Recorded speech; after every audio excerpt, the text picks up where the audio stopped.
If you are a man over 60 and you have quietly accepted that women stopped noticing you, I want you to stay with me for the next few minutes.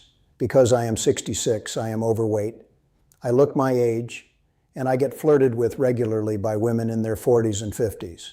Not because of anything on the surface, something else is happening. And once I explain it, you will not be able to unsee it. I want to establish something right away because I know how this sounds, and I am not here to brag, and I am not here to sell you a fantasy. I have been around long enough to know that men who lead with ego usually have the least to back it up. What I am is a guy who went through a painful divorce at 58, spent about 2 years feeling like I had completely disappeared from the world, and then slowly, almost by accident, started figuring out what actually creates attraction between people. Not what we were told, not what we assumed, what actually works. And what I discovered surprised me more than anyone, because it had almost nothing to do with the things I had been worried about my whole life. Here is what most men our age are carrying around right now, and I say this with genuine empathy because I carried it too. We look in the mirror and we do the math. We see the gray, the weight, the lines on our face, and we compare ourselves to younger men, and we decide the game is over. We think attraction is a physical competition, and since we cannot compete physically the way we once could, we have already lost. So we shrink. We stop putting ourselves out there. We sit at the back of the room at social events. We assume the woman across the bar is not interested before we have even made eye contact. We have basically disqualified ourselves before the other person has had a single chance to experience who we are. And that quiet act of self-erasure is actually the thing that makes us invisible. Not our age, not our belly, not our gray hair. The invisibility is something we are doing to ourselves, and that means it is also something we can stop doing. The shift for me came from watching other men. I started paying attention at a certain point, really paying attention, to which men in a room women were drawn to. And it was almost never the best looking one. It was rarely the youngest one.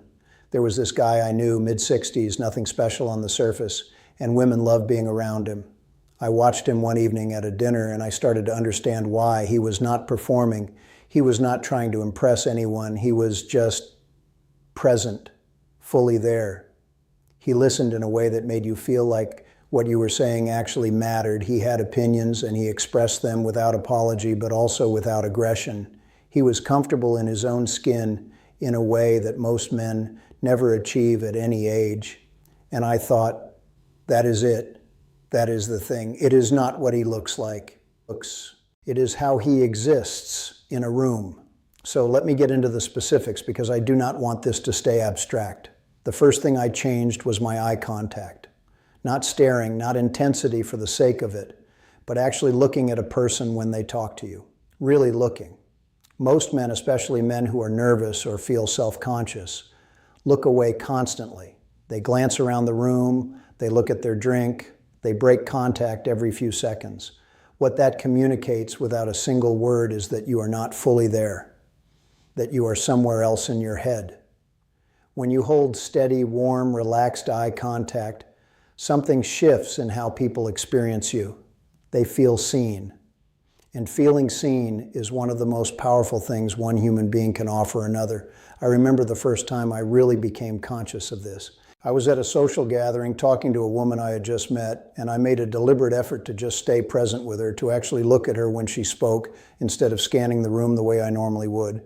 She stopped mid-sentence at one point and said, "You are a really good listener." I had not said much of anything. I had just looked at her and been there.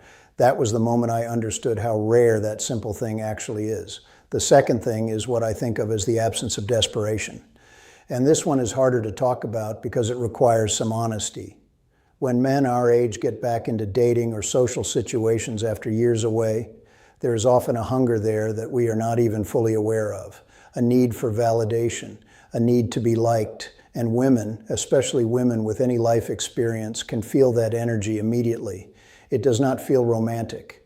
It feels like pressure. I had to do some real work on myself to get to a place where I genuinely did not need any particular interaction to go a certain way, where I could enjoy a conversation with a woman and be completely fine if it went nowhere.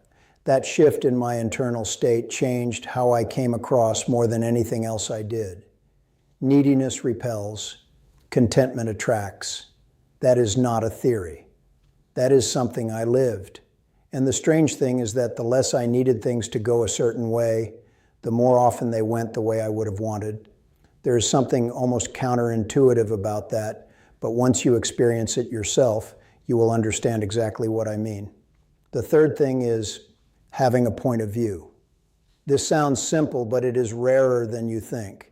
Most people in conversation, especially in early social situations, are so busy trying to be agreeable that they never actually say anything. They reflect back what the other person seems to want to hear. They hedge, they qualify. They agree with everything. And that creates no friction, no spark, no sense of a real person on the other side of the conversation. I started allowing myself to have actual opinions, to say what I found interesting or funny or worth pushing back on gently, not to argue, not to dominate, but to be a real presence in the conversation rather than a mirror. Women respond to that, people respond to that. It signals that there is actually someone there worth knowing. I had a conversation not long ago with a woman at a mutual friend's birthday dinner, and we ended up in a friendly disagreement about something completely trivial. I cannot even remember what it was now. And she laughed at one point and said, "I love that you actually have an opinion." She was not complimenting my opinion. She was responding to the fact that I had one at all. That stuck with me. The fourth thing is genuine curiosity, and I want to be careful here because there is a version of this that becomes an interview, and that is not what I mean. I mean real interest. Not performing interest to seem charming, but actually wanting to know what a person thinks and feels and has been through. I have lived long enough to know that everyone has a genuinely interesting story if you ask the right questions and then actually listen to the answers. When you approach a conversation from that place, something relaxes in the other person. They open up. They start to enjoy themselves. And they associate that feeling of enjoyment with being around you. That is not manipulation. That is just what happens when one human being is truly interested in another. Most men in social situations are waiting for their turn to talk. The ones who are actually listening, actually curious, actually present, those are the ones people want to be around again. The fifth thing is how you carry yourself, and I want to be clear. I am not talking about posture in some military sense or trying to look younger than you are. I am talking about moving through the world without apology, taking up your space, sitting down without immediately making yourself small, walking into a room like you belong there, not like you are hoping no one notices you.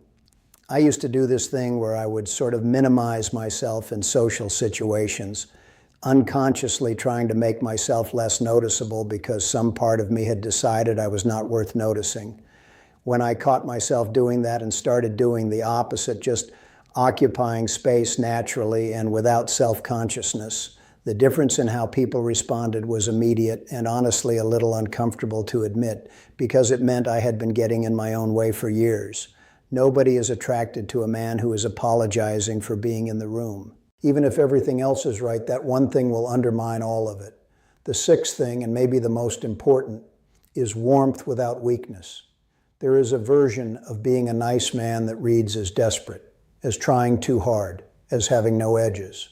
And then there is genuine warmth, the kind that comes from a man who is comfortable enough with himself that he can be kind without it costing him anything. That kind of warmth is deeply attractive at any age, but especially from a man who has clearly lived and carries a certain quiet gravity. Being kind is not the same as being a pushover. You can be warm and still have standards. You can be generous and still walk away from situations that do not serve you. That combination, warmth with a backbone, is something women at any age find compelling. And here's the thing about being our age that I think we underestimate. We have actually lived. We have been through things. We have made mistakes and survived them.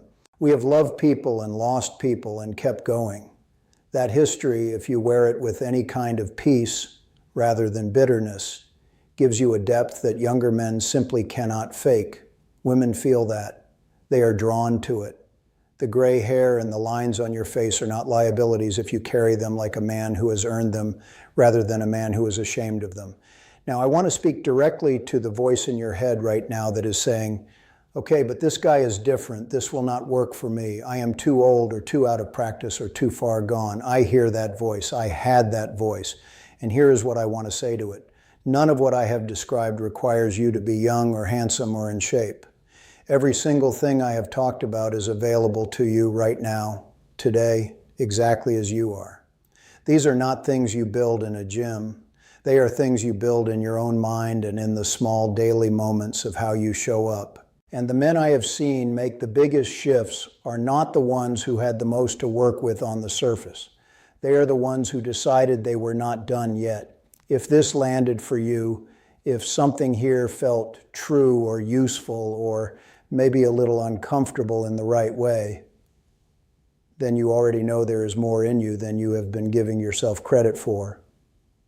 I share more of what has worked for me here on this channel, honest and practical, from one regular man to another. Stick around. Your best years are not behind you. I promise you that.